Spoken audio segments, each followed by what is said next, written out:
Foreign dignitaries arriving in Sochi include some of the world's top leaders, such as Chinese President Xi Jinping and United Nations Chief Ban Ki-moon.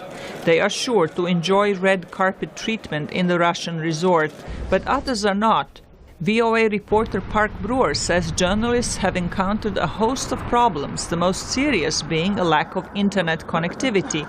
But he says that is not all. Some of the biggest problems, one experienced by my colleague John Spear as he arrived Thursday midday. When he got to his hotel room, guess what? There was another person in his hotel room, and that's the second story I heard of that happening. There was another gentleman who had traveled here 23 hours, got here at 3 a.m. in the morning, and got into his room, and there was another man in his bed. So there have definitely been some problems. I talked to a Russian radio reporter who had some mice scurrying around in her room. A colleague across the hall from me got locked in her room Thursday morning.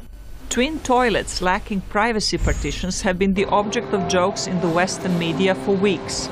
Washington Post Moscow bureau chief Kathy Lally found them at the Ekaterinsky Kvartal hotel where she is staying. A couple of weeks ago, there was a lot of conversation about these toilets because one was seen in the biathlon center. Then Russians started saying, oh no, it's not really like that. That was just a place where the partition had been torn down because they were turning it into a storeroom. So they were saying that it wasn't true, that there are a lot of double toilets. Well, here we have them. The hotel's maintenance worker Pavel Osipov said partitions are going to be installed. То есть пластиковые перегородки. The partitions and the doors will be installed tomorrow. We apologize to the hotel guests for the inconvenience. This toilet is just not finished yet.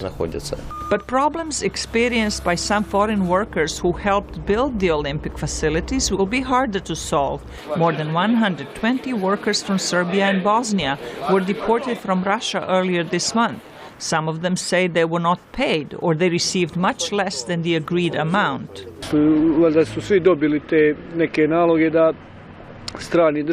think that the orders were given that all foreign workers had to leave Sochi for security reasons until a certain date. Some say until January 5th, others say until January 15th. Our bosses knew about it, and because we stayed after these dates, they used it as a chance to have us arrested by the police without having to pay us for our work. Workers also say their accommodations were substandard, often lacking such basics as electric light in their rooms.